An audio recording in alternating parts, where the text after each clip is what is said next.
ایک بوڑھا پریشان اپنے گھر میں ٹہل رہا تھا، وہ بے چین تھا۔ اتنے میں اس کا دوست محمد عالم اس کے گھر آیا۔ اس نے اپنے دوست کو پریشان دیکھا تو پریشانی کا سبب جاننا چاہا۔ کیا ہوا میرے دوست، تم کیوں پریشان ہو؟ کیا سبب ہے؟ تم بے چین کیوں ہو؟ اس پر بوڑھے شریف نے کچھ کہنا چاہا لیکن پھر کچھ سوچ کر رک گیا اور پھر ٹہلنے لگا۔ کیا بات ہے؟ کون سی پریشانی ہے؟ مجھے بھی تو بتاؤ، شاید میں تمہاری کچھ مدد کر سکوں۔ عالم نے پھر اس سے پوچھا۔ بات یہ ہے کہ تمہیں پتہ ہوگا نا، میری بیٹی ذکیہ بہت خوبصورت ہے۔ کچھ دن پہلے ہم جنگل میں کام کر رہے تھے کہ سلطان کے وزیر خاص کے بیٹے کا گزر یہاں سے ہوا۔ وہ جنگل میں شکار کرنے آیا تھا، اس نے میری بیٹی کو دیکھا، اسے وہ پسند آ گئی۔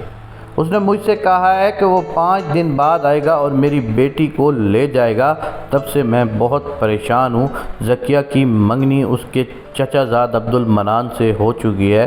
اب میں اسے شہزادے کے حوالے کر دوں، یہ ممکن نہیں ہے۔ میں شہزادے کو کیسے روکوں، مجھے سمجھ نہیں آ رہا۔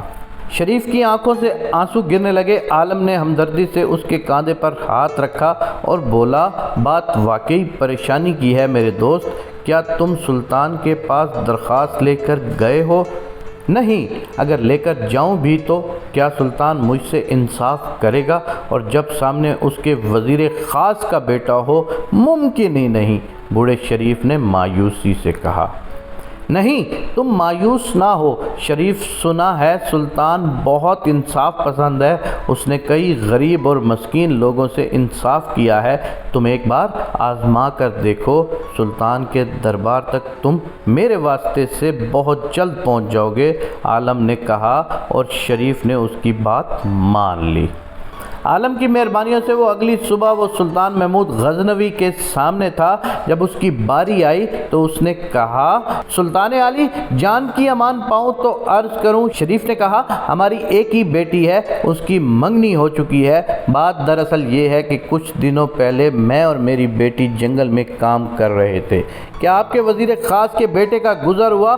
اس کو میری بیٹی پسند آ گئی۔ اس نے کہا کہ وہ 5 دن بعد میری بیٹی کو لے جائے گا۔ اگر میں نہ مانا تو وہ زبردستی کرے گا۔ آپ سے عرض ہے کہ ہم سے انصاف کریں اور ہمیں یقین ہے کہ آپ انصاف کریں گے۔ کیا یہ شخص سچ کہہ رہا ہے؟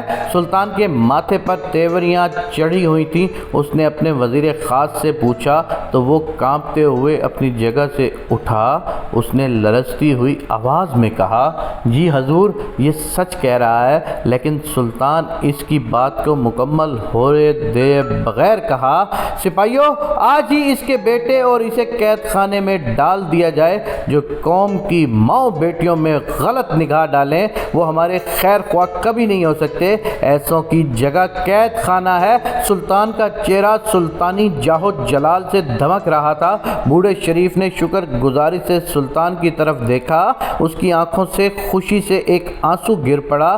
کاش ہمارے ملک میں بھی ایسے حکمران آ جائیں اور غریبوں کو انصاف مل سکے۔ کاش ہمارے ملک پاکستان میں بھی کوئی انصاف کا بول بالا ہو۔ میرے پاک پروردگار، میں اور میرے دیکھنے والے تمام تجھ سے التجا کرتے ہیں کہ ہم نے ہمیشہ پاکستان کے لیے کاش کے لفظ استعمال کیے ہیں کہ کاش ہمارے ملک میں بھی ایسا ہو، کاش ہمارے ساتھ بھی ایسا ہو۔ میرے پاک پروردگار، آج تو اپنا کن فرما دے میرے پاک پروردگار، اور پاکستان میں اسلامی نفاذ ادا کر دے میرے پاک پروردگار، اور میرے پاک پروردگار پاکستان کے حکمرانوں کو اپنی عوام کی خدمت کرنے کی توفیق عنایت فرما۔